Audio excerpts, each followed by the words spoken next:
This is not a dune set. This is a very real desert in Niger. Jado was probably built by the nomadic Sao people and is filled with ksars, which are fortified houses made of salt and clay, with giant walls and secret passages. Located deep in the desert, it was once a vital stop for trans-Saharan caravans, but is now a hotspot for smugglers and bandits. The site has been off-limits since 2002 due to its dangers. The origin of the ksars remain a mystery. No archaeological studies have been conducted, leaving many questions unanswered. Even today, shifting sands reveal and conceal parts of these ancient ruins, fueling local speculation about what might still be hidden beneath the desert. Speaking of connective tunnels, scientists were blown away by the discovery of lava tubes in Saudi Arabia. These underground passages form when molten lava cools down. Researchers believe that ancient nomadic groups may have utilized these tunnels to survive the super harsh desert climates. While excavating the tunnels, archaeologists uncovered artifacts, rock art, and skeletal remains. The art and animal bones show that the people who used the tunnels were probably sheep and goat herders. They're still piecing together whether these groups lived in the tunnels for extended periods or just used them as temporary shelters. The Great Pyramid of Giza has been standing for thousands of years, but it's still hiding secrets. Using special scanning technology, scientists found two hidden structures under an ancient burial ground. The first is a shallow L-shaped structure, and below it is a much larger space that could be a final resting place or a chamber. The smaller structure was filled with sand on purpose, while the deeper one might be an empty chamber. Experts believe the two are connected, possibly as an entrance leading to a secret chamber. This is big news because it might give us some more insight into who built the pyramids and why.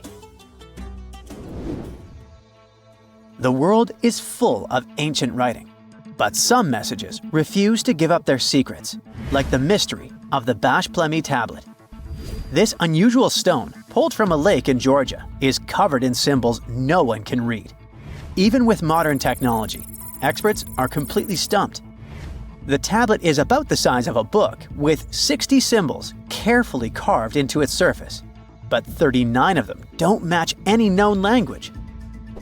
Some resemble scripts from ancient civilizations in the Middle East, India, and Egypt, but none are an exact match.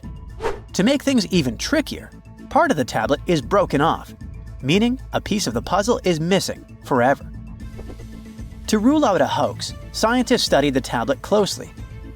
They confirmed it's made of vesicular basalt, an extremely tough local rock. Whoever carved these symbols must have been really skilled. Based on similar archaeological finds, experts believe the tablet could date back thousands of years, possibly to the late Bronze or early Iron Age. Some symbols repeat, which could mean they're numbers. Maybe it's an inventory list, a record of battles, or even an offering to the deities. Until someone cracks the code, the Bashplemi tablet remains an unsolved mystery from the depths of history. Experts are still stumped with what this Minoan disc might mean. The Phaistos disc is one of the most mysterious finds from the Minoan civilization. This 6-inch clay object, discovered in 1908, has strange spiral markings that no one has fully decoded yet. The disc has 241 symbols on both sides, showing everything from people and animals to tools and plants. Experts have come up with many theories about what the symbols mean. Some think it's an early form of Greek. Others suggest it's a prayer or a hymn. And some even believe it could be a letter from a king in Anatolia to a Greek ruler. Let's see who will be the first to figure this out. It's always a fun day at an archaeologist's office when they find something as big as a 2,000-year-old marble head. A French archaeologist mission went digging inside an old medieval house near Alexandria in Egypt and found a statue's head depicting an old, possibly ill man. This statue dates from the last Egyptian dynasty before it became part of the Roman Empire, and the site where it was found is associated with the likes of Cleopatra and Mark Antony. For archaeologists, even the smallest finds at this site means a lot. You've heard of Lucy, right? The Australopithecus that was an early ancestor for us humans. Well, scientists found some of her species' footprints somewhere in Tanzania. The so-called Laetoli footprints are over 3 million years old. The trail stretched 88 feet and has about 70 footprints, left behind when a bunch of early humans walked across some wet volcanic ash. What's cool is that these early humans were already walking on 2 feet, like us, not all hunched over like apes. The close spacing of the prints shows they probably had short legs and a shorter stride than we do today. In an ancient Egyptian temple, archaeologists uncovered a shrine unlike any other, a place dedicated to falcons and 2 mysterious deities. One deity had a falcon's head, while the other wore a crown with a sun disk and cow horns. But the most baffling discovery was an inscription that read, "It is improper to boil a head in here." At the heart of the shrine, there are 15 headless falcons carefully arranged on a pedestal, likely as offerings to the falcon-headed deity. One theory suggests the birds were boiled first, perhaps to pluck their feathers, before being placed in the shrine, following the strange rule carved into stone. Archaeologists also found a 13-inch iron harpoon nearby. Its true purpose remains unknown, although the shrine also held remains of fish, mammals, and bird eggs, suggesting that the rituals may have included feasting. And speaking of ancient Egypt, meet Hathor. Scientists named her after the ancient Egyptian deity of motherhood, music, and singing. This wooden statue, housed at the Metropolitan Museum of Art, was thought to be just a beautiful artifact, until a surprising secret was uncovered. Using an X-ray machine, experts found a mechanical operating system inside it, with pulleys and axles connecting her shoulder to her left leg. When activated, the system made her hand raise and lower, an engineering marvel from over 3,000 years ago. The statue was created during Egypt's Middle Kingdom, around 1800 BCE, and is often compared to 19th century automata due to its advanced design. It's believed the statue was used in religious ceremonies, symbolizing Hathor's role in dance and music. An unexpected discovery happened in northern Kuwait, where a Kuwaiti-Polish team uncovered a mysterious 7,500-year-old statue. The statue features an elongated skull, no mouth, narrow eyes, and a flattened nose. This feature is thought to be an Ophidian figurine, named after the Greek word for snake, and it was likely made by the Ubaid culture, a civilization known for their pottery skills. While no one knows exactly what role this weird statue played, it might have been linked to rituals or symbolic practices. Some scientists think these figurines, found in homes or final resting places, were tied to important cultural beliefs. We couldn't mention unresolved mysteries of this world without speaking about these elongated skulls. In the deserts of Peru, researchers uncovered 5 ancient skeletons, 2 with unnaturally elongated skulls. While head shaping was common in many cultures, these skulls defy explanation. Local legends tell tales of the so-called gentiles, a mysterious race banished underground by the powerful deities. Some say this is what the skulls represent. Others think this is some type of genetic anomaly, which was confirmed after finding an infant skull, too large to be artificially shaped. 2 centuries ago, a 31-year-old Frenchman stormed into his brother's office in Paris. He had only one thing to share. "I've got it!" The man was so excited that he immediately collapsed. He spent the next 5 days in bed recovering his health. Who was this mysterious person, and why was he so thrilled? Jean-François Champollion made one of the greatest scientific breakthroughs in human history. He had cracked the code of Egyptian hieroglyphs. This enabled scientists to finally unravel the secrets of this ancient civilization. They weren't able to read hieroglyphs for nearly 2,000 years. After the Romans took over Egypt, the intricate writing system slowly faded away from people's minds. The last of the hieroglyphic texts date back to the 4th century. For thousands of years, Egyptians used images to show their lives. But the knowledge of how to read these pictures was lost to modern science. The story of hieroglyphs began in 3250 before current era. That's when ancient Egyptians developed writing. Their motivation was to better organize the distribution and storage of goods. One of the earliest examples is a ceramic jar that had an inscription in black ink. There were two major writing systems. The first were the hieroglyphs, which literally means sacred carving. Egyptians carved hieroglyphs in stone on temples, tombs, and similar monuments for 3,000 years. They present a system of pictorial texts. A pictograph is a picture or a drawing that stands for an idea of a word. It's a precursor to the true writing as we have it today. For example, when Egyptians wanted to write ibis, they would draw a small image of the bird. Hieroglyphs can be found on walls. They were a formal way of writing. The other writing system was hieratic. Egyptians mostly used it when writing on papyrus. That's an early, thicker form of the paper we have today. It soon evolved into demotic. This improved version became the most common writing systems in ancient Egypt. Then, in the early 4th century BCE, Alexander the Great took control of Egypt. This was the time when the Greek Ptolemaic dynasty ruled the country. You've probably heard of the last ruler of this dynasty, Cleopatra. During her time, Egyptian Demotic and Greek were used side by side. The two started mixing, and by the year 100, a new language emerged, Coptic. It slowly replaced the ancient writing system.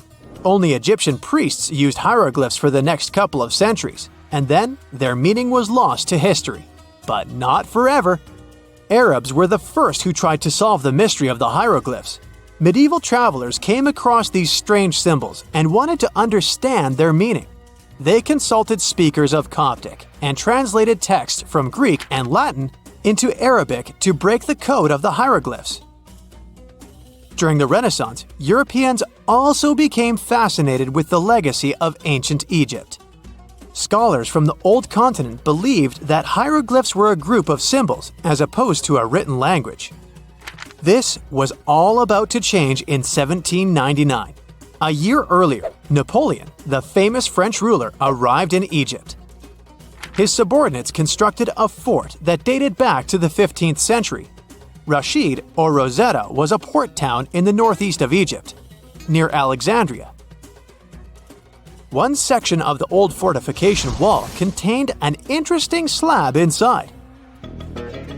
The stone tablet was made of a granite-like rock. It was just 40 inches high and 30 inches wide. It contained 3 distinctive sections of text carved into it. The letters were in 3 scripts and 2 languages: hieroglyphs, Demotic, and Greek. It was a fragment of a larger ancient stela. These are upright stone slabs that are used to dedicate to a person or an event, but the one from Rosetta was damaged. 2/3 of the hieroglyphic text on the top was missing. The bottom Greek text lacked a cornerstone. The only fully preserved section was the writing in Demotic in the middle of the slab. It eventually ended up in the British Museum. The scientific community was intrigued, and the race was on to decipher it. Prints and casts of the slab went out all over Europe. Scholars already knew ancient Greek, so in theory, this shouldn't have been so hard. The first people who saw the Rosetta Stone thought the process would take 2 weeks. In the end, it took 2 decades. The main issue was the fact that hieroglyphs and spoken ancient Egyptian didn't have a connection anymore. Scientists didn't know what sounds the letters on the slab corresponded to. Imagine if English disappeared 1,000 years in the future. Then someone finds a tablet with the word dog. At first, they wouldn't know how to read the word or the individual letters. Even if they figured out how to pronounce the word, they wouldn't know its meaning. This is what linguists were dealing with in the case of the Rosetta Stone. The careful study of the artifact produced another find. The texts weren't direct translations of each other. They both described the same event, but in different words. It was like you saw a movie with 2 friends, and then all 3 of you wrote different reviews about it. The original text was probably in Greek, but the translators added extra words to make it sound more Egyptian. An English physician and physicist, Thomas Young, made the first great breakthrough. He knew that the name Ptolemy appeared several times in the text based on the Greek translation. This wasn't an Egyptian name, so it was impossible to represent it with a single image. The only way to spell out this Greek name was to use symbols that sound like it when produced. This is called transliteration, and we have it today as well. This is how foreign-sounding words are written down in Chinese or some Slavic languages. Young focused on sets of hieroglyphs in oval frames. These are called cartouches. He experimented a bit but finally discovered that one of them read, Ptolemy the Great. The individual hieroglyphs that made up this name corresponded to sounds needed to produce it. This is where our mysterious man from the beginning of the video enters the picture. Champollion picked up where Young left off. He knew Coptic, so the Frenchman was able to determine what many other hieroglyphs sounded like. The eureka moment was close. It came while he was studying a cartouche from a site dedicated to Ramses II. It had 4 symbols. The last 2 were the same. He determined this was the sound S. The first symbol was the sun. This is Ra or Re in Coptic. So the cartouche read Ra something SS. Can you already guess the name? Of course, it's Ramses. This breakthrough finally cracked the code. Ancient Egyptian wasn't a mishmash of cool-looking images. It was a phonetic language that Jean-François Champollion discovered in September of 1822. The stone slab is today known as the Decree of Memphis. The Egyptian Council issued it in this city in the year 196 before current era. In it, they expressed their loyalty to the pharaoh.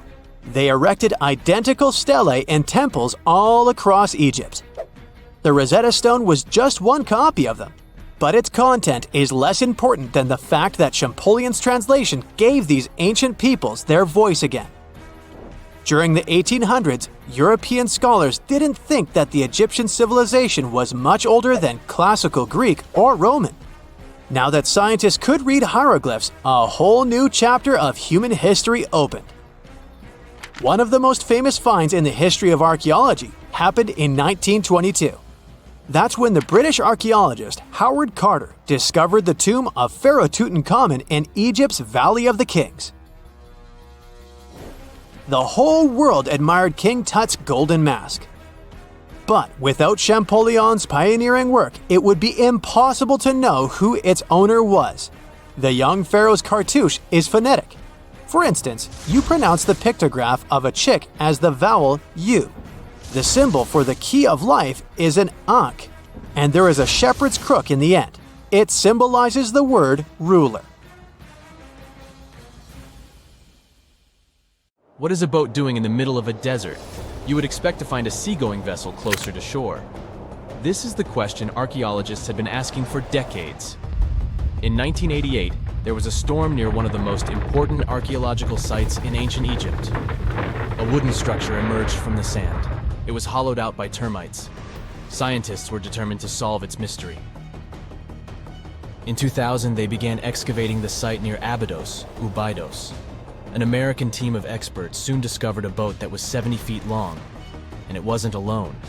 In total, there were 14 boats neatly resting next to each other. It was impossible to completely dig out the boats because of their poor condition. Luckily, the wood was preserved enough to get a sample.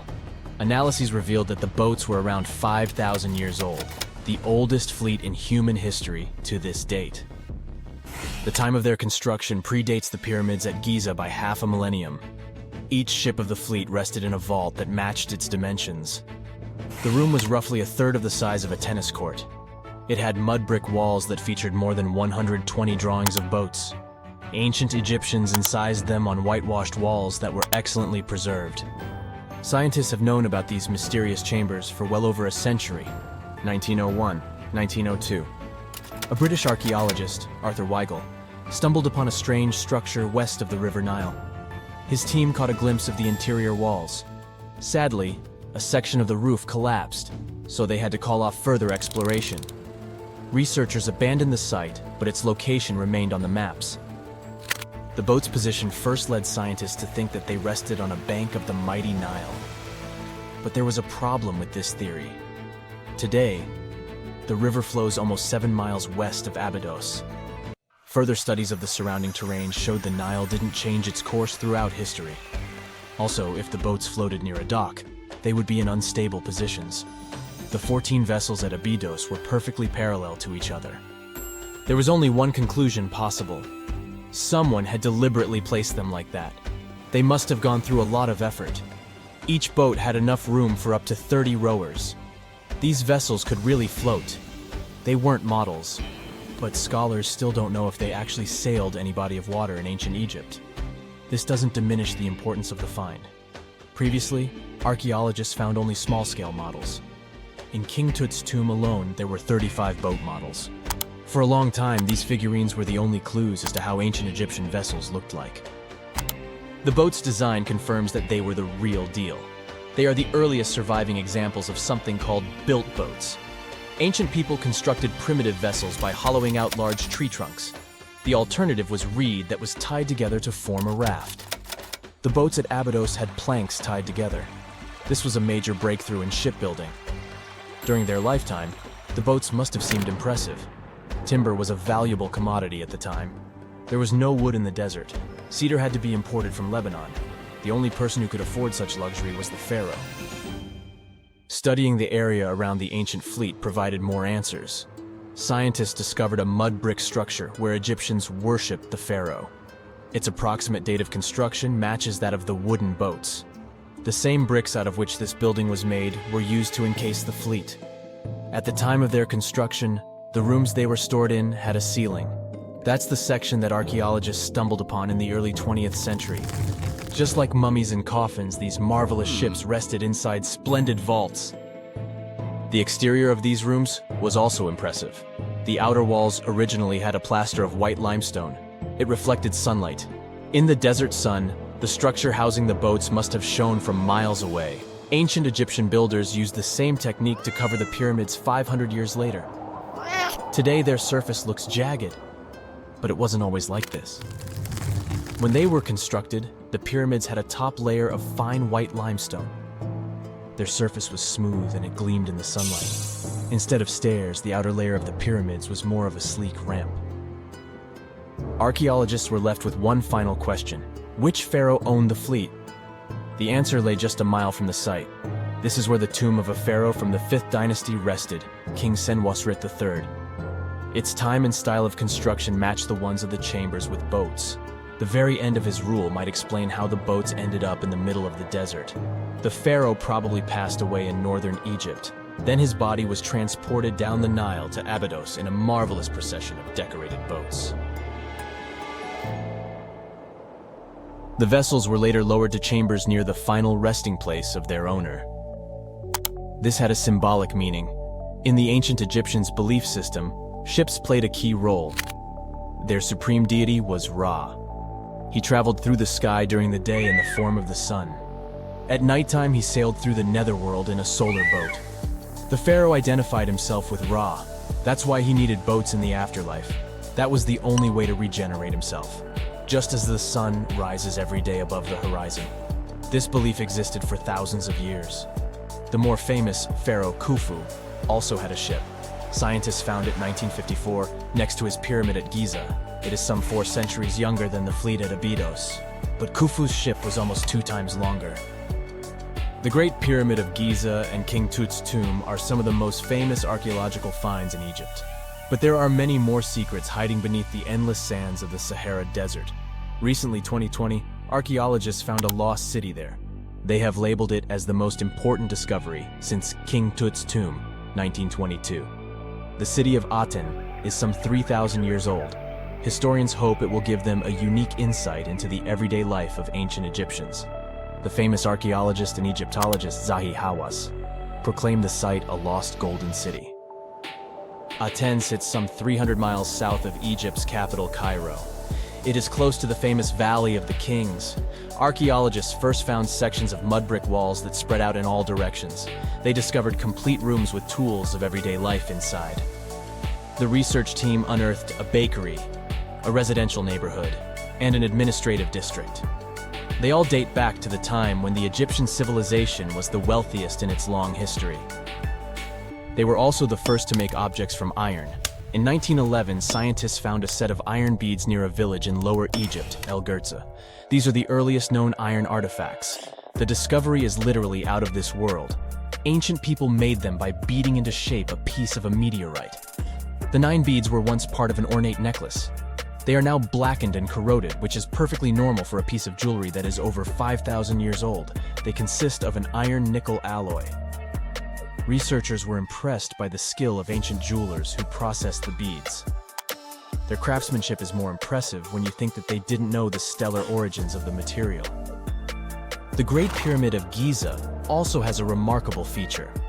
An international research group investigated the electromagnetic response of the structure to radio waves. They found that the pyramid has the ability to concentrate electromagnetic energy inside it. This occurred inside its chambers as well as under the pyramid's base. It contains an underground, unfinished chamber. It seems that the electromagnetic response is connected with the properties of limestone, the Great Pyramid's main building material. The research results might have a practical application. The way solar cells and nanosensors function could be improved by this remarkable find. When you think of an epic desert scene with blazing sun, endless dunes, and those magical little oases, you probably picture the legendary Sahara, right? But what if I tell you that 11,000 years ago, this vast expanse of hot sand looked totally different than it does today? Yeah, I don't know, I wasn't around then. But I'm told that back then, what we now call a desert was a lush paradise, brimming with lakes, rivers, grassy plains, and even woodsy forests. So, where did all this water go? There are many stories about the distant past of our planet when deserts were covered with jungles and forests, and then something happened, like changing climates or colossal earthquakes, and it all turned green lands into dunes. But how about a theory that Sahara became a desert because of humans and goats? The Sahara has seen its fair share of wet and dry drama throughout the ages, mostly thanks to little shifts in Earth's orbital tilt, causing variations in how much solar radiation hits the atmosphere. There were even times called the African humid periods, when the rain would pour in and transform the dry landscape into a bright green haven. But between 8,000 and 4,500 years ago, something really funky happened to this region. Certain areas went from humid to dry, way too fast to explain it by just orbital changes. In the blink of an eye, the lush Sahara turned into the Sahara we know today. Now, if you ask scientists why it happened, they will tell you, oh, it's just poor parameterization of the data. Bet you didn't get it, did you? What? Well, right, let me translate it from scientific to common human. It means they really don't know the answer themselves, and they got a bunch of missing puzzle pieces. But as scientists sifted through ancient dirt and pollen samples, they spotted a quirky trend. Wherever there were pastoralists, also known as humans with their domesticated animals, the plant life seemed to shift. It was as if every time humans and their furry friends meandered through the greenery, they turned it into scrub and desert right behind them. Oops. Yep, chances are that by overgrazing, humans were sapping moisture out of the atmosphere, since plants give off moisture, which helps make clouds and making things even sunnier, leading to a quicker end of the humid vibes. Plus, our ancestors may have been getting a little too cozy with fire for land management, further speeding up the desert takeover. Anyway, scientists are sure that this lush Sahara would have turned back into desert eventually, even if humans hadn't shown up, thanks to Earth's natural rhythms. So there's no need to pin this abrupt change solely on humans. It could simply be about nature getting feedback from vegetation and dust cycles.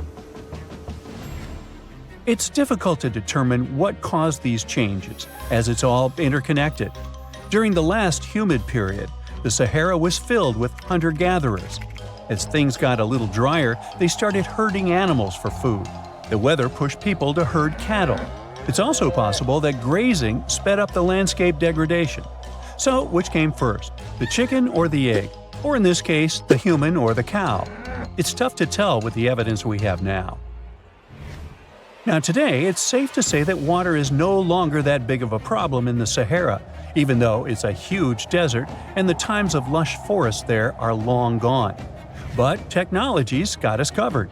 For example, the Nubian Sandstone Aquifer System, the biggest underground water stash on the planet. It's nestled beneath the Sahara Desert's eastern edge and stretches across 4 northeastern African countries – Sudan, Chad, Libya, and Egypt, covering a whopping 770,000 square miles and holding around 36,000 square miles of groundwater. Just look at the pipes transported when it was being built.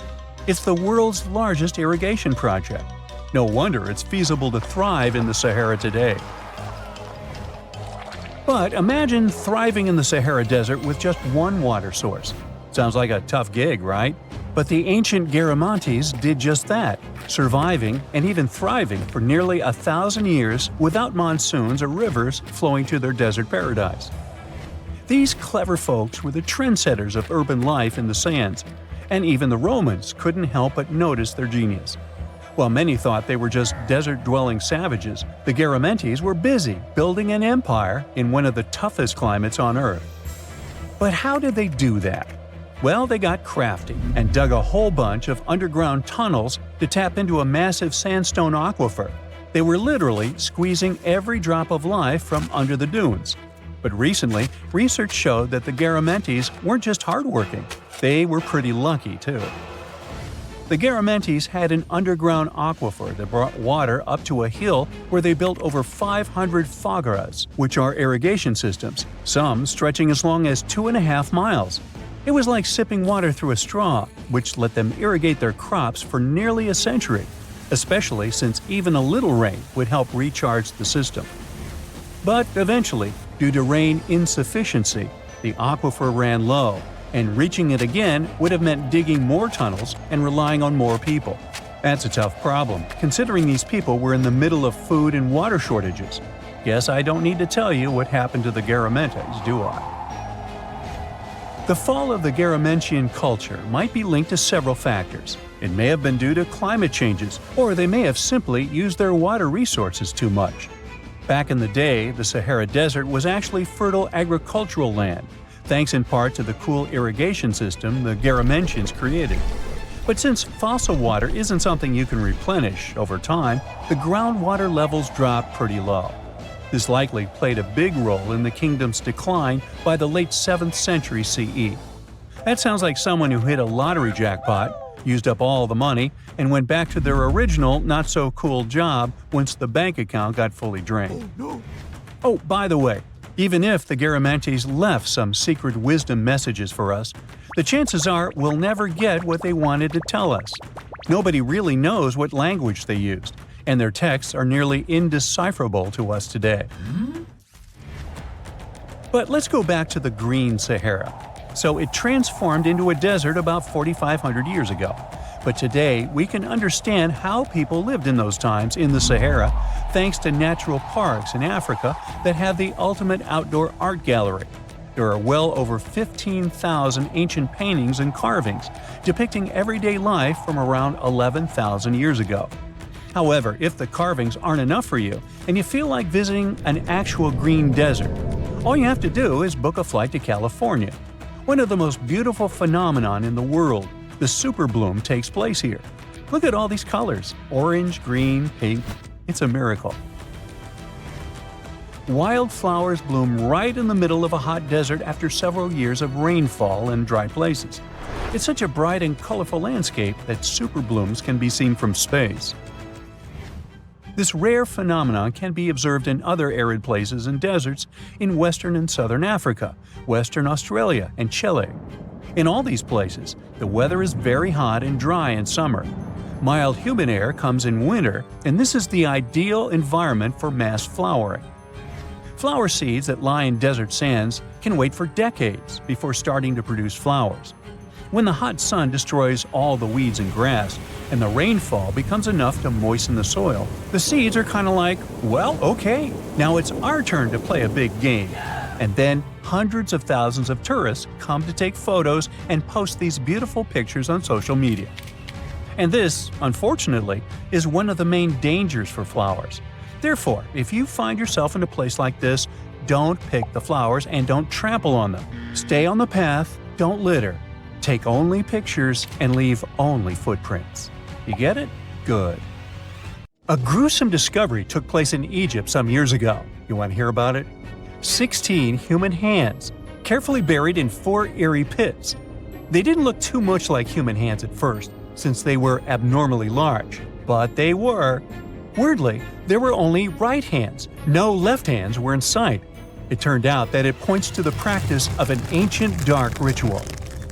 Old Egyptian art and tales talked of a ceremony where warriors would present the right hand of their adversaries as proof of victory and ask for gold in return. Egyptians believed in the afterlife, so cutting off someone's hand meant you cut off their power eternally. Guaranteeing this type of defeat was interesting to the winning party. Here, the fight was between Egyptians versus Hyksos, who lived in what was once known as Canaan. Egypt has always been the center of some history-changing findings, and some time ago, this papyrus was found. If we stretched it open, it would be just a tad bigger than the height of a skyscraper. The world's tiniest skyscraper, which is located in Wichita Falls, Texas. When humans didn't write on their notes app, they wrote on this thing, made from the medulla of a papyrus plant. Around 2,000 years ago, ancient Egyptians wrote something reminiscent of a book where they describe most of their funerary traditions and their visions of the afterlife. It's considered one of the most important texts from ancient Egypt and is still sold in bookstores to this day.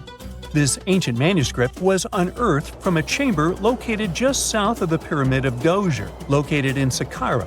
Oh yes, Djoser is the oldest pyramid in Egypt and not the Giza pyramids like most people think. So recently, the site of Saqqara buzzed with excited archaeologists who probably found one of Egypt's oldest complete mummies. They believe that this beautiful and well-preserved mummy was that of a wealthy man. He was discovered in a deep shaft, covered in layers of gold leaves. There are many symbols that show he was an important and wealthy man, like the band he wore on his head, the bracelet on his chest, and the fact that he was embalmed with a tunic, which was reserved for Egypt's finest. The most exciting part of the entire discovery was finding the resting place sealed with mortar, just as the ancient Egyptians had left it 4,300 years ago. Now this may sound weird, but back in 2008, archaeologists discovered a missing pyramid. Now it went missing because it deteriorated over the span of 4,000 years. Today, you can only see its base. It was a pretty important site back in ancient times. It is said that around the area of the pyramid, the ancients hosted a special type of ceremony where high priests would carry mummified remains of sacred bulls. Now here's a fun fact. Ancient Egyptians believed that Apis bulls were earthly incarnations of the city deity of Memphis and was connected to rites of fertility. It wasn't just any Apis bull though. They needed to be all black with a single white mark between its horns and a bunch of very specific characteristics. They were selected by the local priests and honored until they passed away. After that, they were mummified and buried in underground galleries. Meanwhile, this missing pyramid sort of disappeared around the 1800s. It was a German archaeologist who first found it in the village of Sahara. He called it the Headless Pyramid when he first found it. But then, years after the official discovery, the desert sand came along and covered the whole thing. There were some excavations between the 19th and 20th centuries, but they weren't too systematic. That's why scientists were so thrilled when they dug an entire pyramid's base after removing the 25-foot mound of sand that was covering it. Oh, and it turns out American archaeologists are excavating a cemetery in Egypt that could contain over 1 million mummified bodies. So far, archaeologists have dug around 1,700 mummies. One of the main differences from other classic Egyptian mummies is that these people weren't kings and pharaohs. They were commoners that most likely lived about 1,500 years ago, when Egypt was controlled by the Roman and Byzantine empires. The name of the cemetery is cool, though, the Way of the Water Buffalo, just in case you want to check it out on your next trip. Other than bulls and buffaloes, ancient Egyptians also liked baboons. Are you seeing a pattern here? In the beginning of the 20th century, archaeologists discovered a site filled with mummified baboons in a place called, guess what? The Valley of Monkeys. An animal wouldn't have been mummified if it wasn't considered important. Certain animals were more important than others, since they were linked to specific deities. Jackals were connected to Anubis, the ancient god of the afterlife, and cats were likened to the female deity Bastet. Baboons were a pretty big deal, since they were believed to be connected to Thoth, the deity of wisdom and advisor to Ra, one of Egypt's supreme deities. The archaeologists who studied these animals weren't too happy. They think these baboons were kept inside and were deprived of sunlight for most of their lives. They had extreme vitamin D deficiencies and they were poorly fed. Maybe Thoth got angry with these baboon keepers. Just a guess. Since there's never a boring day for archaeologists in Egypt, they also found human mummies with golden tongues. Since Egyptians were all about the afterlife, they believed that golden tongues might help a person speak once they pass to the other side. I mean, it's a long shot, but hey, why not? Some of these mummies were placed in wooden coffins with goods, such as necklaces, pottery, golden artifacts in the shape of lotus flowers and scarab beetles, and iPhones. Just kidding. A new temple was also unearthed recently in Egypt. Scientists believe it was dedicated to honor Zeus Cassios. That deity would be a cross between Zeus, the almighty Greek deity of the sky, and Mount Cassios. While digging around the Sinai Peninsula in Egypt, archaeologists spotted 2 pink granite columns poking out of the ground. And bingo! They believe these columns represented the temple's front gate and collapsed during an earthquake many years ago. And speaking of deities, there weren't only super serious deities. Recently, scientists unearthed a golden ring in a city south of Cairo.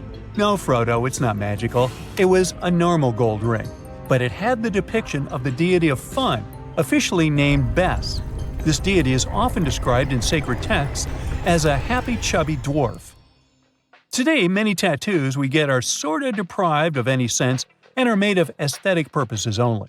In ancient Egypt, though, women would get tattoos as a token of protection for childbirth. That's what scientists think, at least. Around the Nile region, scientists found some mummies that had well-preserved tattoos, which is a rarity since the skin deteriorates so easily. 2 of these women tattooed their lower backs, and the drawings were simple. They were mostly pictures, including that same chubby dwarf we just talked about, Bes.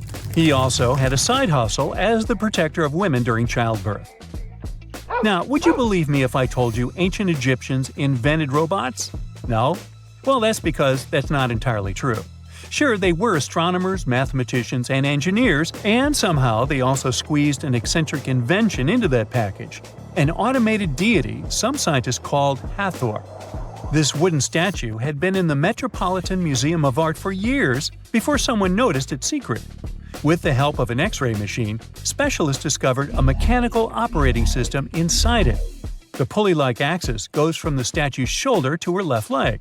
When the system rotates, the statue raises and lowers her hand. Hey, pick me! I got my hand up here. Phew! This summer has been turning up the heat like never before. We feel like roasted marshmallows on a sizzling grill. Yes, the world is getting hotter, but some regions have always fought with high temperatures. It turns out people had some inventions to keep themselves cool in ancient times too. Some of them are still functioning, even 3,000 years later. Let's take a look at how people saved themselves from heat throughout history. So, put an ice cube into your cold drink and get ready to hear how people survived the heat. Speaking of ice cubes, do you know that the Persians made an ice storage system? In the deserts of ancient Persia, people had an out-of-the-box idea about how to prevent their food from turning into a melted mess. These ingenious Persians stumbled upon a physics trick that allowed them to create ice in the middle of the desert. They called these cool structures yakhchals, which basically means ice pits. These ice pits were not your ordinary coolers. They were like secret underground fridges. They looked like dome-shaped mud brick structures on the outside, but inside, it was a whole different world. These ice pits had an evaporation cooler system that worked like magic. At night, when the desert cooled down, Persians made use of the radiative cooling effect. They set up cleverly designed trenches to hold thin layers of water. The water froze, defying the desert heat. Then there were underground square storage areas. The Persians collected the melting ice water from these cooled trenches, and during the night, they froze it again, making the most of the desert's natural chill. To add to the cooling effect, they built a wall to shade the storage areas from the hot midday sun. And that's not all. They had this fantastic wind-catching contraption called a badger that caught the breeze and directed it right into the ice pits. Fresh air plus ice. Cool breeze. A winning combo. They even had intricate water channels called qanats to bring water to the ice pits and homes all the way from the nearby mountains. As time passed, these yakhchals faded into history and modern technology took over. But hey, there's good news too. Some awesome folks in Iran are restoring these ancient coolers. So, if you ever find yourself in the desert, don't forget to pay a visit to these marvelous places and witness the genius of the ancient Persians firsthand. Now, I want to focus more on the wind catchers because they don't just help make ice cubes. They actually function as a cooling system as well. Back in the day, those clever architectural wonders were all the rage in places like Persia, modern-day Iran, Egypt, and the Middle East. Imagine tower-like structures with openings at various levels strategically placed to harness the power of nature's breeze. These openings were like magical portals for the wind. They captured those refreshing gusts and guided them right into people's living spaces. Basically, they were natural air conditioners. The breeze would gracefully flow downward, cooling the ground as it danced through the building. The secret sauce lies in the details. The tower's height, the number of sides, the openings, and the positioning of the interior blades. Everything plays its role in how efficiently the wind towers work out. Thanks to these wind catchers, ancient societies could enjoy comfy indoor temperatures without sweating. Can you imagine living in those times? Feeling the gentle breeze whisking through your home, keeping you feeling fresh and chilled out? The Persians are often credited for inventing these awesome wind catchers.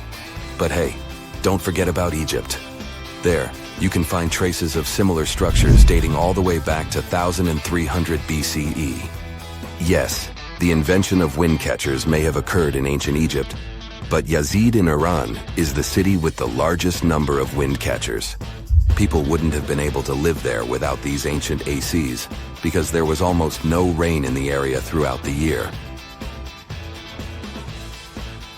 Now, let's look at these perforated double-skinned exteriors.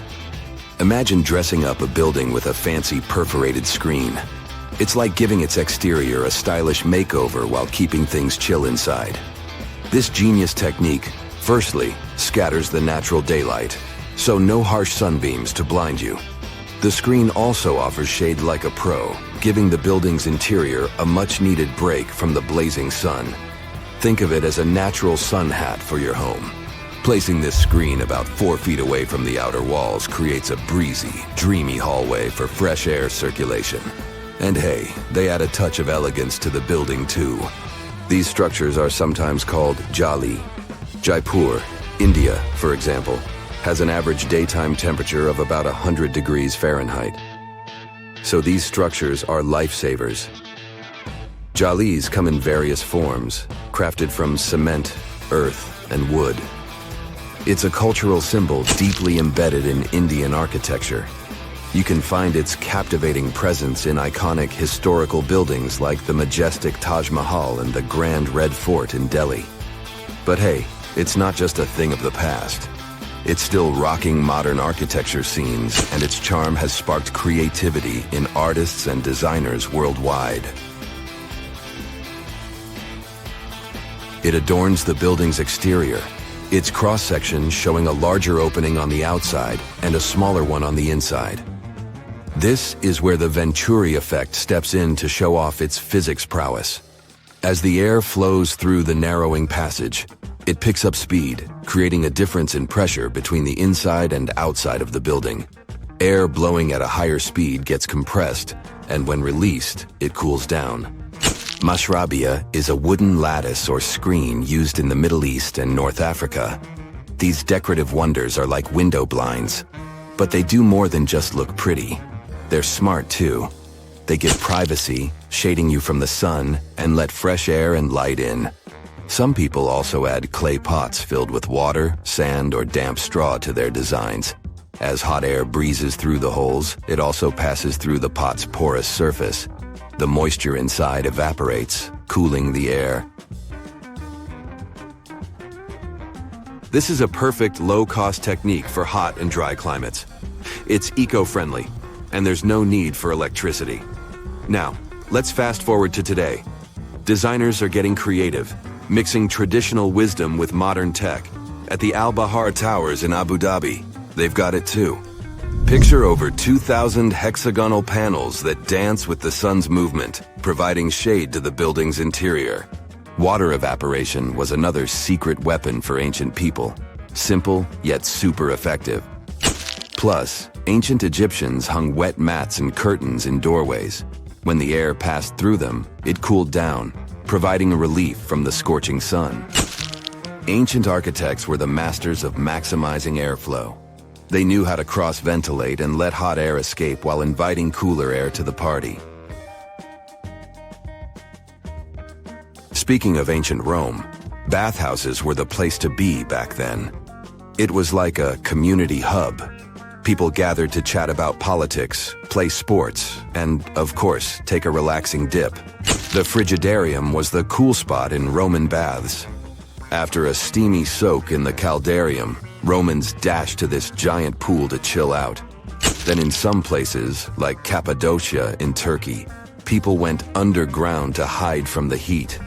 They carved cozy dwellings in volcanic rock, harnessing the Earth's natural cooling powers. So the lesson here is simple.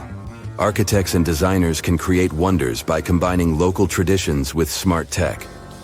California's Death Valley boasts the highest officially registered temperature to date, with 134 degrees Fahrenheit in 1913. Meanwhile, Africa's sweltering record stands at 131 degrees Fahrenheit in Kebili, Tunisia, as noted in 1931. In Europe, the highest temperature ever documented reached almost 120 degrees Fahrenheit in Sicily in August 2021. Then, in 2022, the UK had the hottest summer of all time. Okay, what if I tell you that the extraterrestrials we all imagine as little green men may actually look like very normal Earthlings and chill in Europe?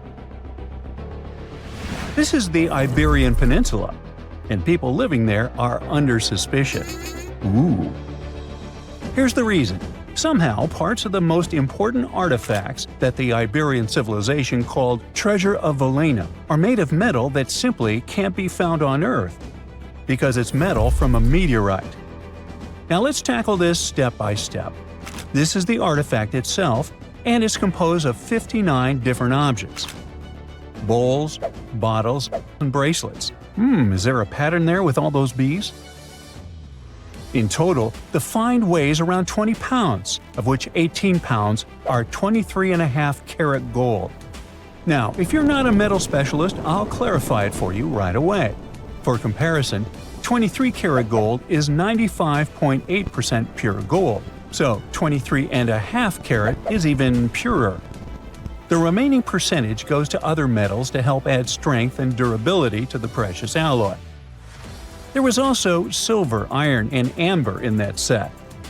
The artifact could have been pretty straightforward, but for these two, let's call them imposters. Look at this wrought iron bracelet and this hollow hemisphere. Can you see that? Those rusty lines on the hemisphere and the overall weird color of the bracelet do stand out, since everything else is made of purest gold. This all started back in 1963, when a researcher noticed a dark leaden metal among the shiny bowls and bottles. The metal was shiny in some areas and covered with a ferrous-looking oxide that was mostly cracked. Now, just so you understand, gold does not usually act this way. Gold is one of the least reactive of all metals, so it won't even tarnish, let alone rust. To figure out where this suspicious iron came from, researchers turned to mass spectrometry, which checks out the mass-to-charge ratio of molecules. Their findings showed that the nickel in the iron is similar to that found in meteoritic iron. Simply put, the bracelet and the hemisphere are of extraterrestrial origin. Ooh. Now, the exact age of the trove is hard to determine, yet it's crucial. We need to know the exact age to see if it coincides with the start of the Iron Age in the Iberian Peninsula. If it does, then no further questions here. But if it doesn't, well, it's, at the very least, weird, if not suspicious. So there's this three-age system. It comprises the Stone Age, then the Bronze Age, and then the Iron Age. The Stone Age is of no importance here, so let's compare the Bronze and the Iron Ages. The Bronze Age began when it was realized that combining copper and tin produced a material that was more durable than either metal alone.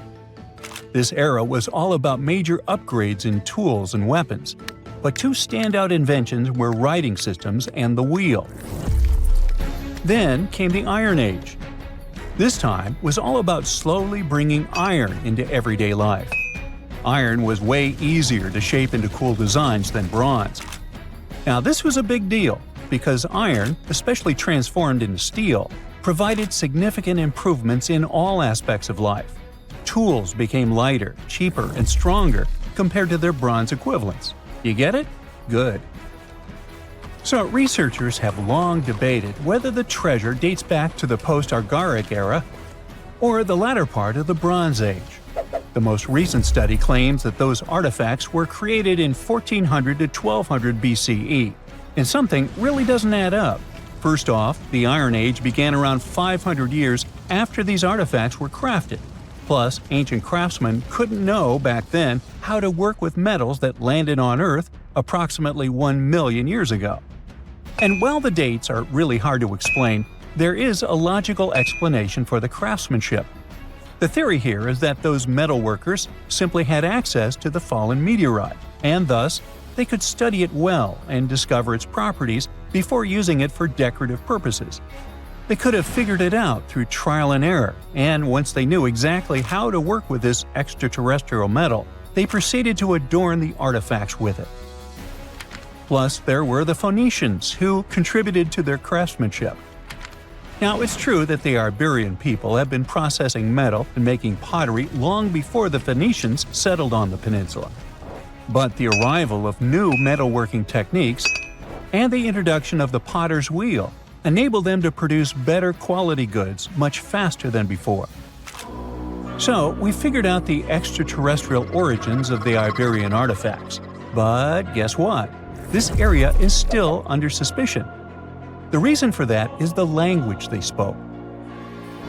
You see, for most modern languages people use today, there will always be some proto-language. Say for Italian, Spanish, and French, it's Latin, hence their similarities. But wait, Iberian was largely spoken where modern Spain is, so why isn't Spanish similar to it? Well, the truth is, no language today is similar to the Iberian. Maybe only the Basque language, but it's because of some similarities found in their numerical systems. Basque is classified as a language isolate, or simply unrelated to any other known languages, and the only language isolate in Europe. The Iberian language is unclassified. While the scripts written in it have been deciphered to various extents, the language itself remains largely unknown. And look at the alphabet the Iberians had. Looks like it doesn't really belong to our planet. But hold up, this one might be a bit of a stretch. When the Phoenicians came to the peninsula, they brought along their alphabet to the Iberians. But honestly, the Iberians probably weren't keen on just copying someone else's writing system, so they tweaked it until it looked completely different. Let's just say they took some inspiration and ran with it. While linguists can guess to some extent how most characters sounded, actually translating the language is still completely impossible. The Iberian language was non-Indo-European and faded away over 2,000 years ago. And there aren't any similar languages left to help us out. Super frustrating, right? Yeah. We got over 2,000 Iberian inscriptions from tombs, coins, potteries, lead plates, and even cave wall carvings. But aside from a handful of words, we're totally in the dark about what they mean. Now, if we could understand their language, we might have learned that they were great thinkers and all, but we can only contemplate the works of art they left. Iberian culture has a lot of amazing stuff made by talented artisans. We're talking about not just metalwork and ceramics, but also detailed sculptures, textiles, jewelry, and other personal bling. But here's the catch. Making all those luxury items depended a lot on a big farming class. At the heart of Iberian society, most folks were involved in farming and taking care of livestock. Depending on where you were, the types of farming varied. For example, up in the north, they were all about growing grains, while down in Valencia, they focused on producing olive oil and other agricultural aspects. In the west, raising animals was the name of the game. Still, we don't have much information about the day-to-day lives of the many people doing this essential work. Yet, on the flip side, we know a lot about the upper class of Iberian society, who control these agricultural resources and hire the artisans. By the 7th century BCE, we start to see a group of Iberian princes who were living the good life, trading with the Phoenicians and enjoying fancy luxury items. You can spot this elite class in their burial practices. Cremation was the go-to method for funerals among the Iberians, and wealthy individuals were often found in cemeteries with all sorts of lavish goods and funerary sculptures that give us a peek into the fashion and hairstyles of the rich. Interestingly, starting in the 6th century BCE, there was a noticeable drop in the number of recognizable burials, which suggests that these elaborate funeral customs became more exclusive to a small elite. Meanwhile, the fate of the majority, farmers, artisans, soldiers, and laborers, who made up a big chunk of the population, remains a bit of a mystery. It used to be a pretty advanced civilization, but it vanished without a trace. Researchers think it could have been due to some massive earthquake, but so far, we don't know for sure. Miles and miles of yellow sand, treeless mountain ridges, and scorching hot sun over your head. And suddenly, something you'd never expect to come across in a barren desert. A small group of overexcited people. They're as happy as you would be if you'd won a lottery. They've just found an ancient tomb, once flooded with its walls in bad shape. But the stuff they discovered inside proves that this is the burial site of one of Egypt's most mysterious pharaohs. Historians have been hunting for his tomb for years, but no one expected it to hide ancient treasures. Fast forward. After careful examination of the site, Egyptian officials have announced the discovery of the tomb of King Thutmose II. It's the last missing tomb from Egypt's 18th dynasty. And this is also the first royal tomb found since King Tutankhamun's was discovered in 1922, in more than 100 years. A team of Egyptian and British archaeologists found the tomb in the Theban Mountains area, west of Luxor, near the famous Valley of the Kings. Before this, the site was only known as Tomb C4, but during their excavation, the team found clear evidence proving it belonged to King Thutmose II. Archaeologists actually found the entrance and main tunnel leading to the tomb in 2022. But at first, they thought it belonged to a queen because it was near the graves of Thutmose III's wives. It was also close to Queen Hatshepsut's tomb. Originally, it was prepared for her when she was just a royal wife, but everything changed when she became pharaoh. But we'll talk about this twist of fate a little later. But soon they realized that their discovery was much more significant. They found alabaster jars with Thutmose II's name and the words "deceased king" written on them. That's when they realized that the tomb was actually his final resting place. Sadly, Thutmose II's tomb has seen better days. According to the head of Egypt's antiquities sector and the leader of the Egyptian excavation team, the tomb suffered major damage from ancient floods not long after the pharaoh's death. Water swept through the burial chamber, likely destroying or displacing many of the original artifacts. Much of what had been once inside the tomb was moved elsewhere in an attempt to salvage it. The researchers found out that the tomb had a basic design, with an entrance, a sloping main corridor, and a burial chamber. The corridor was coated in white plaster and rose about 4.5 feet above the floor of the burial chamber. A large staircase and a very large descending corridor of the tomb indicated its grandeur. It took the team a long time to navigate through, though, as the tomb was blocked by flood debris and collapsed ceilings. Only after crawling through a 32-foot passageway with a small 16-inch gap at the top, the worst nightmare for those of us with claustrophobia, were they able to reach the burial chamber. There, they were in for another surprise. They cleared the debris, expecting to find the crushed remains of a burial beneath. But the tomb turned out to be completely empty, and it was not due to robbery. It had been deliberately emptied. The researchers soon realized that the tomb had been flooded since it had been built underneath a waterfall. It happened just a few years after the king's burial, so the contents of the tomb were moved to another location. That's why there was a second corridor in the tomb. It was most likely made to help remove King Thutmose II's body from his flooded tomb. Despite the damage, the excavation team made some really exciting discoveries. They found traces of mortar decorated with blue inscriptions, yellow stars, and fragments from the Book of Amduat, one of the most significant funerary texts in ancient Egypt. The book was meant to guide the deceased through the underworld, ensuring a safe journey to the afterlife. Now, how about we sneak a peek at ancient Egypt's 18th dynasty? It was all about conquering lands, expanding the empire, and building jaw-dropping monuments. Some of the biggest names from that era, Thutmose I and Thutmose III, both legendary warrior kings who left their mark in history. Thutmose I was a fierce fighter who led major military campaigns, pushing Egypt's border further south than ever before, all the way to the fourth cataract of the Nile. His victories gave Egypt access to new trade routes, stronger political ties, and more wealth.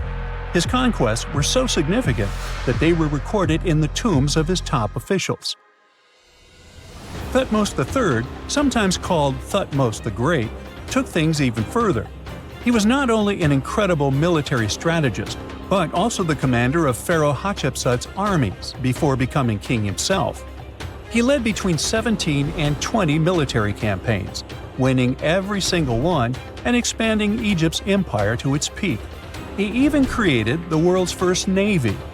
Thutmose III is often remembered as Egypt's greatest warrior pharaoh.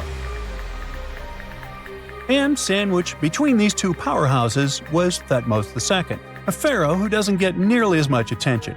Hey, the middle child, right?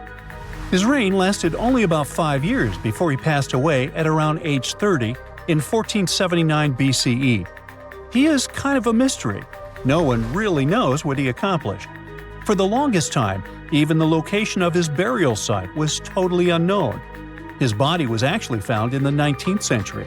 It was just lying around in the mortuary temple of Deir el-Bahari, in a secret chamber where priests used to hide royal mummies centuries after their original tombs were looted by grave robbers. In other words, Thutmose II's body must have been moved from his original resting place at some point in history to protect it. During his lifetime, Thutmose II made at least one major impact on Egyptian history. He married his half-sister Hatshepsut. That might not sound like a big deal, but it helped her become Egypt's greatest female pharaoh after he passed. The catch? She kept her stepson, Thutmose III, off the throne for decades. When he finally took power, he erased her name from history out of spite. And still, Hatshepsut is one of Egypt's greatest pharaohs, no matter if you're talking about a man or a woman. She brought a lot of wealth and art to Egypt. She led a big trading trip to a place called Punt, where she brought back things like gold, ebony, and incense. She also made sure her name lasted by building amazing structures that we can still see today. At Karnak, she added huge obelisks. One of them is still standing tall. She also was the one to build the Temple of Dir al-Bahre with its countless columns. She was buried there. Interestingly, Hatshepsut was often shown in art as a man, with muscles and a beard, like how pharaohs were usually depicted. But she made sure there was always something in the artwork that reminded people she was a woman, like calling herself Daughter of Re, or His Majesty herself. When she passed away in 1458 BCE, Egypt wouldn't have a female ruler as powerful as her until Cleopatra, about 1400 years later. According to Egypt's Supreme Council of Antiquities Secretary General, isn't that a mouthful? Hatshepsut's name actually appears in Thutmose II's tomb, meaning she might have even handled his burial. As for their final resting places, well, Hatshepsut was buried in the Valley of the Kings, and Thutmose II's mummy is now in the National Museum of Egyptian Civilization, alongside other ancient Egyptian rulers. It gives visitors a rare chance to see the remains of a nearly forgotten pharaoh. Now, experts consider the discovery of his tomb to be one of the most significant in recent years. The artifacts found there add important details to our understanding of the history of the region and Thutmose II's rule. And even though the tomb's design is fairly simple and follows the same architectural style preferred by later Egyptian rulers, its historical importance is undeniable. In any case, the mission isn't over yet. Archaeologists are now focusing on solving another mystery. Where did the rest of the tomb's contents end up? The team is determined to continue their search. Who knows what other secrets they will uncover that have remained hidden beneath the sands for thousands of years. Big news! Santa is real, and he looks like this. I know it's not exactly how we pictured the jolly old guy, but a recently discovered tomb might just be the proof we've been waiting for to show that St. Nicholas was real and Turkish. Turns out, he wasn't a North Pole native, but a kind-hearted bishop from the 4th century, famous for giving gifts to everyone. The legend says he was a wealthy man born in the ancient city of Patara, modern-day Turkey, who traveled to the countryside to help the poor and the sick. For centuries, though, people couldn't be sure he actually existed. Some historical sources say he was buried in Myra, which is now called Demre, Turkey. Since the 80s, archaeologists have been digging around this area, trying to prove it. And now, their Christmas miracle has finally come true. After digging 6 feet deep in an annex of St. Nicholas's church, they uncovered a mysterious limestone tomb, about 2 meters long. While they're pretty sure this is St. Nick's final resting place, they're still searching for an inscription to confirm its exact age. Now, if we're talking about the fictional Santa Claus, legend says his home is in Lapland, Finland. Back in 2018, archaeologists made an interesting discovery that could finally prove that Santa was real. They were digging at a site called Tiny Aro when they stumbled upon about 200 burial pits. But when they looked inside, there was definitely no sign of Santa. Actually, there were no human skeletons at all, just a bunch of things like pottery and animal bones. So no one really knows what this place was. That was the complete opposite of what happened with a group of archaeologists working in the ancient city of Petra, Jordan. Since 2003, there have been rumors about hidden chambers beneath the famous monument called Al-Khazneh, also known as the Treasury. 21 years later, a team finally decided to dig and uncovered an intact tomb. Inside, they found at least 12 human skeletons and artifacts, estimated to be over 2,000 years old. Hundreds of thousands of tourists travel to Al-Khazneh every year, and most of them probably go there to see the site of the Holy Grail in the movie Indiana Jones and the Last Crusade. So, do you want to know the funny part? One of the skeletons in the tomb was clutching a ceramic chalice that looked a lot like the Holy Grail. You probably remember the devastating fire that caused massive damage to Notre Dame in Paris back in 2019. Because of that, the building, originally built between the 12th and 13th centuries, had to be restructured. But archaeologists saw it as a golden opportunity to dig into the site and uncover its hidden secrets. The team was only allowed to dig about 16 inches beneath the floor, but that was enough. As soon as they removed the floor tiles and cleared away a thin layer of dirt, they spotted the top of a lead coffin. Then, they found some limestone sculptures, including life-sized heads and torsos. Altogether, they uncovered over 1,000 fragments of different works of art. Ancient statues have been found in the most random places, including a sewer. In July 2024, Bulgarian archaeologists were checking a Roman sewer in the ancient city of Heraclea Sintica when they found a nearly 7-foot-tall marble statue of Hermes, the Greek messenger deity. This town was completely devastated and abandoned after 2 earthquakes, one in the year 388 and the other in the year 425. But somehow, it didn't destroy this statue. In fact, its head was found in surprisingly good condition. Finding ancient artwork is definitely fascinating, but imagine stumbling upon an entire hidden city in the Amazon rainforest. Using high-tech lasers, researchers uncovered a lost civilization with thousands of structures and a whole network of roads, canals, and houses, all buried beneath the dense jungle.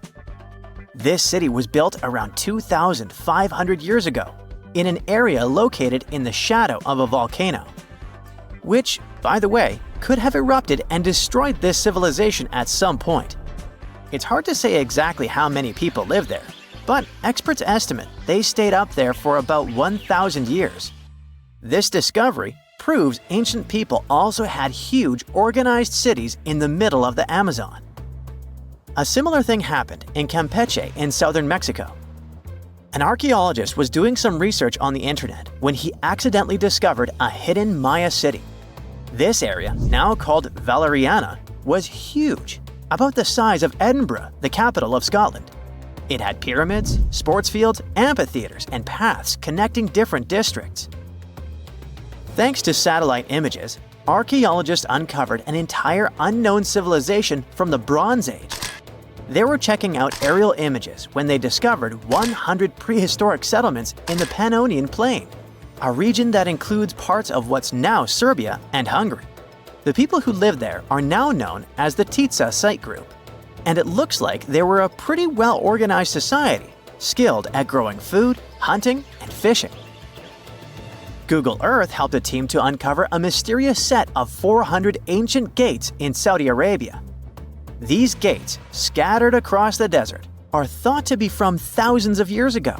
They're made of stone and arranged in weird formations that have left archaeologists scratching their heads.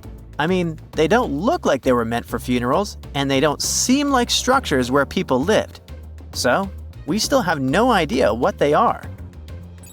Technology is really changing archaeology. Thanks to artificial intelligence and, well, a $1 million prize, we've finally been able to decipher part of an unreadable and super damaged ancient scroll. The Herculaneum scrolls were discovered by workers digging up the ancient town of Herculaneum near Pompeii in 1752. But their condition was so bad that, for years, they were considered indecipherable. Thankfully, AI has helped unveil their secrets. Based on the studies so far, experts believe that one of these scrolls was written by a philosopher who valued pleasures, like music and food, above all else. No doubt, Stonehenge in England is one of the most mysterious places on Earth. Some theories even suggest it was built by extraterrestrials.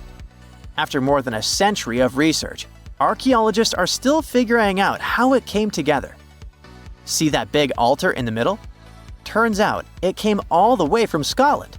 And that's pretty wild, considering this massive sandstone block weighs over 6 tons, and the people who built Stonehenge more than 4,000 years ago didn't have the luxury of wheels or modern tools. We can find some pretty amazing stuff in the oceans too. In 2013, a mysterious shipwreck was found about 20 feet underwater off the coast of Kenya. At the time, no one knew where it came from, but now, researchers are pretty sure this could be a ship from Vasco da Gama's fleet.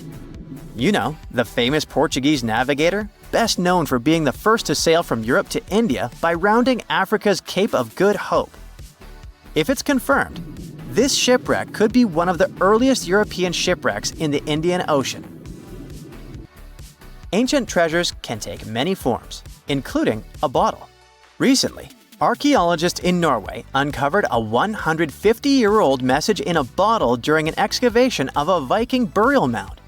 The bottle contained a letter written by Anders Lorange, an archaeologist who worked on the site back in the 1800s, along with his business card and a few coins wrapped in paper.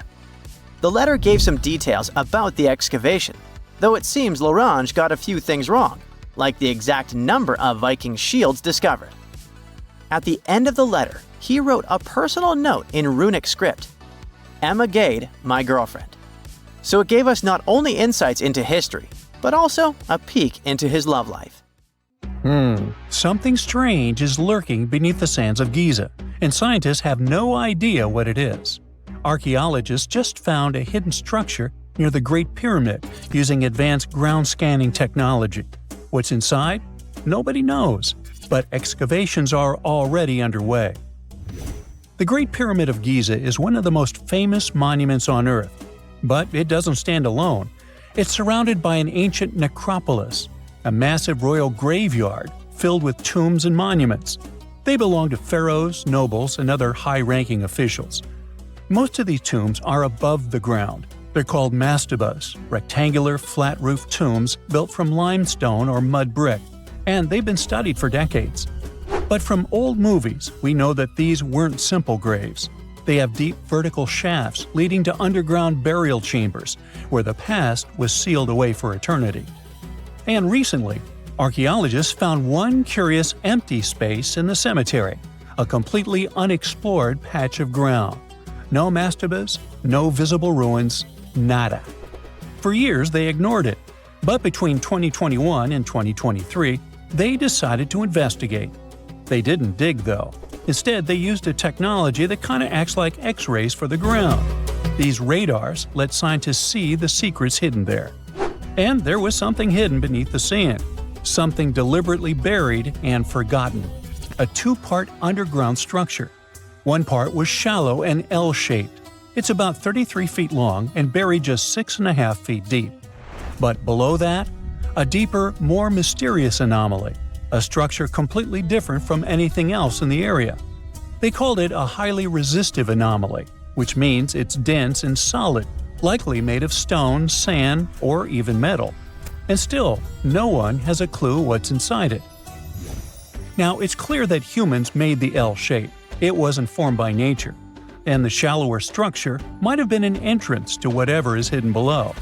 But they only have some theories about what might be hidden there. It's also filled with sand and gravel. It was probably deliberately backfilled after its construction, perhaps to preserve this. Why? Well, we don't know yet. The archaeological team will need to excavate to understand what exactly this thing was and why it was built. The first guess is a lost burial chamber. Many tombs in Giza have underground burial sites, but most have clear surface markers. This one, for some reason, has nothing, but it could be one of them. The second guess is an ancient offering chapel. Egyptologists know that some chapels were built in this shape, but usually they were above ground, not buried like this. And finally, it might be something we've never seen before. If this turns out to be a new type of structure, it could rewrite what we know about the burials of pharaohs. The only way to know for sure is to dig it up. And that's exactly what's happening right now. Excavations are already underway. Archaeologists are racing against time to uncover the truth. But there's a real danger there too. Giza's fragile ancient structures need to be handled carefully. Otherwise, they could be damaged beyond repair. So all we can do is wait for the truth. Now, these tombs always held fascinating mysteries. Unfortunately, we'll never learn tons of these mysteries because of some relentless tomb robbers. Egyptian tombs were built to guard the bodies for eternity. But that absolutely didn't stop people from breaking in and stealing everything valuable inside. They've been bothering these ancient sites for thousands of years, starting way back in pharaohs' times. Many of the most famous tombs, including those in Giza, Sahara, and the Valley of the Kings, were looted. It was a common practice in ancient Egypt. And they were serious about this whole thing. They dug secret tunnels to bypass traps and walls, bribed or threatened tomb workers to get inside knowledge, cracked open sarcophagi to grab gold, jewelry, and artifacts. And by the time modern archaeologists got to most of these tombs, they had already been picked clean. The reigning pharaohs got tired of this infuriating nonsense. The Valley of the Kings, the famous burial ground of Egyptian royalty, was supposed to be the ultimate safe zone. Tombs were built deep underground, hidden in the desert. Passages were sealed with giant stone blocks. False doors and traps were added to confuse thieves. Even curses were written on the walls, warnings of horrible endings for anyone who dared to disturb the tomb, which is exactly where we got all those horror stories about mummies from. Spoiler alert, none of it worked.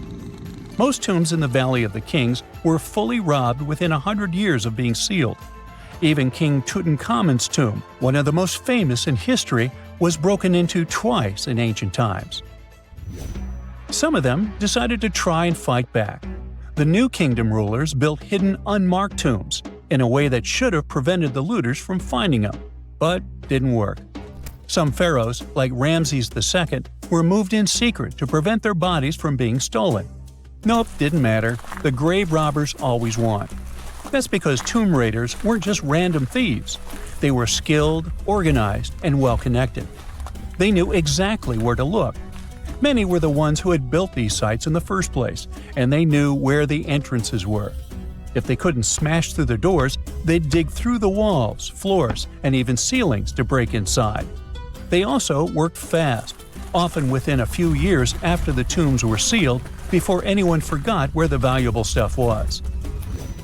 The Khufu's pyramid, the one that's next to this newly discovered structure, was looted long before modern times. The one thing left inside when explorers got there? An empty granite box where the sarcophagus used to be. Unfortunately, it's not just about gold.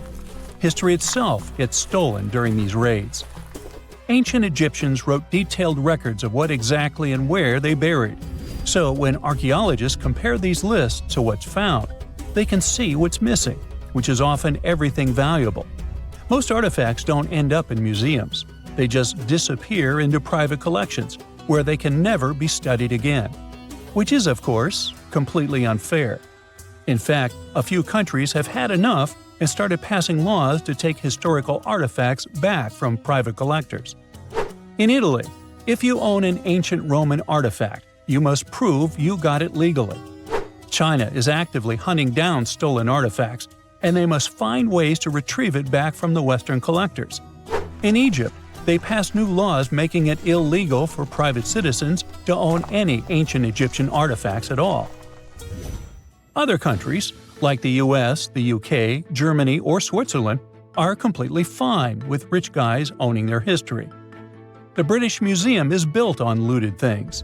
European empires invaded half the planet and took whatever they wanted back home. Their museums are often full of such stolen artifacts, and unfortunately, they refuse to give most of them back. For example, the Rosetta Stone. It was taken from Egypt by Napoleon's army, then stolen again by the British after they beat the French. Egypt has been demanding to return for years, but they still can't get it back. Or the Parthenon marbles. These magnificent, massive Greek structures were taken from the Parthenon in Athens by a British lord in the 19th century. Greece has been begging for them back ever since, but the UK doesn't feel like it. Not to mention tons of Mesoamerican artifacts scattered in various museums across the world.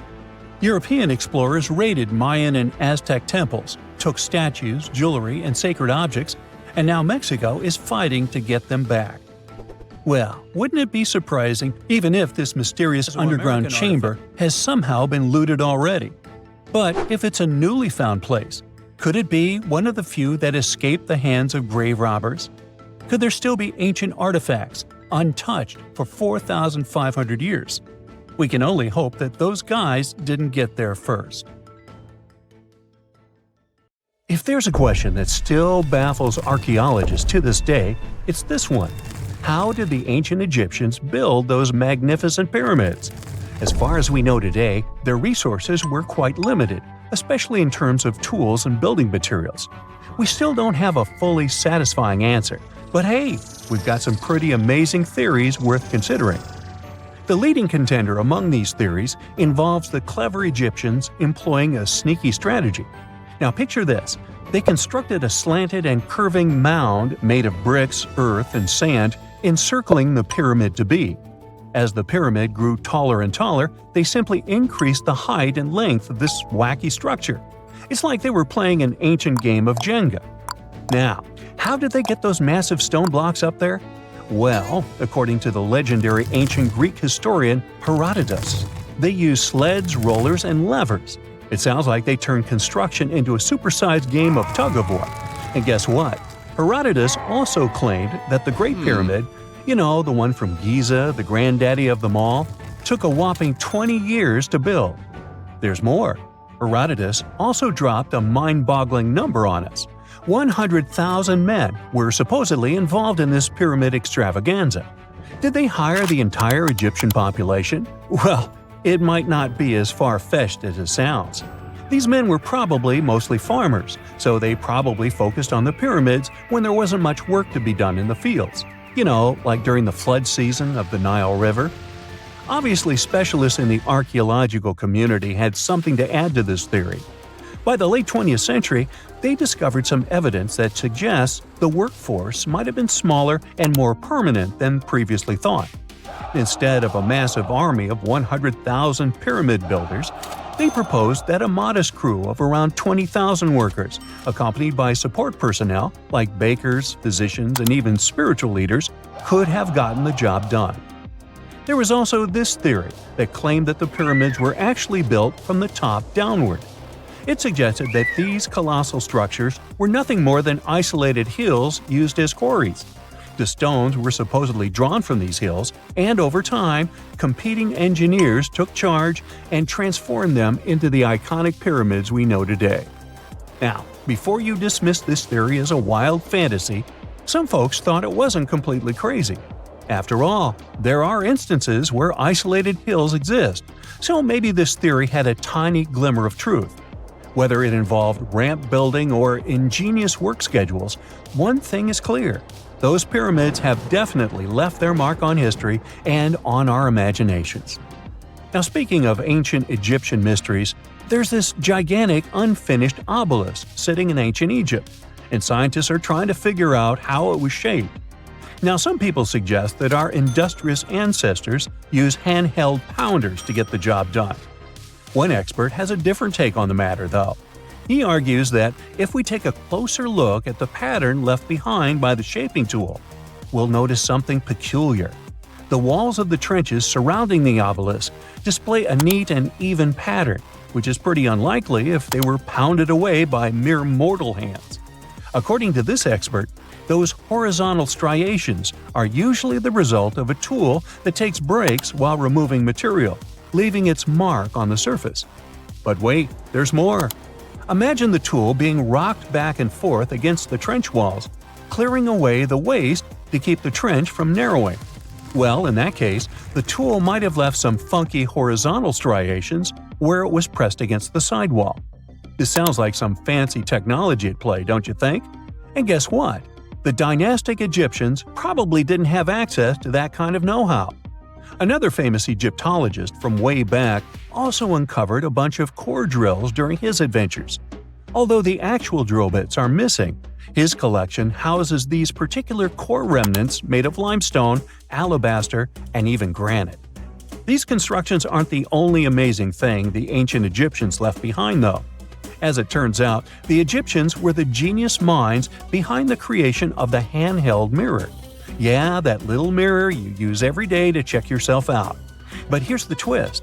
These mirrors are like pieces of art. They were decorated with inscriptions and figures. But that's not all. The Egyptians had a serious concern with their appearance. They knew the importance of personal hygiene and looking fabulous.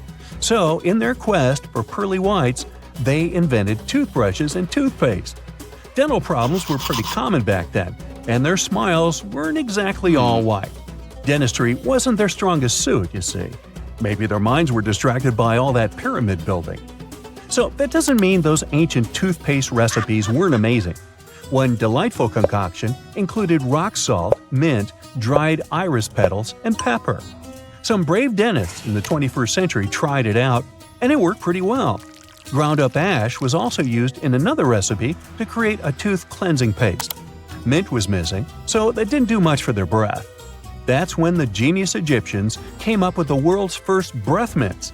They made tablets from heated spices like cinnamon, and they mixed it with honey. Now, let's shift gears to home decor, Egyptian style. They surely took ornamentation to the next level. While the concept of decorating furniture started in Mesopotamia, the Egyptians cranked it up a notch. They went all out with different colors of ink and even developed various weights of paper. Oh, and let's not forget about those cute little area rugs we all have in our homes today. Guess who came up with the idea? Yep, the Egyptians. They used the versatile papyrus plant to make those cozy rugs. And speaking of trends, the Egyptians loved their knickknacks. They had an assortment of small figurines in the shapes of cats, dogs, and people. These statues were made from various materials, like simple sun-dried mud to the ultimate bling of gold. It all depended on how loaded you were. The Egyptians were also all about farming, and they knew that clean water was crucial for their crops and animals. That's why they came up with some nifty inventions and techniques to make sure their land was fertile and their plants were happy. First off, they had the genius idea of using ox-drawn plows. They had two types of plows, heavy and light. The heavy plow would strut its stuff, cutting deep furrows in the soil, while the lighter plow followed behind, fluffing up the earth. But they didn't stop there. After plowing, the Egyptians would break up clumps of soil and sow the rows with seeds. To give those seeds a good old squish into the furrows, they'd march their livestock across the field, effectively closing up the furrows. But hey, all that hard work would be pointless if their seeds were as dry as the Sahara. That's where irrigation comes into play. The Egyptians were so good at it that other cultures, like the Greeks and Romans, couldn't help but copy their techniques. Now let's switch gears and talk about the marvelous architecture of ancient Egypt. These folks weren't just skilled farmers, they were also architectural maestros. They built these fancy canals to carry water to farms and villages, and boy, did they know how to make those canals look pretty. Just imagine strolling along a canal lined with ornate structures. The pharaoh Ramesses the Great was quite the overachiever when it came to construction. One of his mind-blowing creations was the construction located at Abu Simbel. This building was designed so that twice a year, the sun would shine directly into it and illuminate the statues of Ramesses. And let's not forget about the corbelled arch. Without this architectural gem, we'd be missing out on some mind-boggling structures like the Great Pyramid. The Egyptians knew how to make things stand tall and proud, thanks to their engineering and construction wizardry. They built grand halls and inner sanctums that make your jaw drop. And some of these temples doubled as astronomical observatories.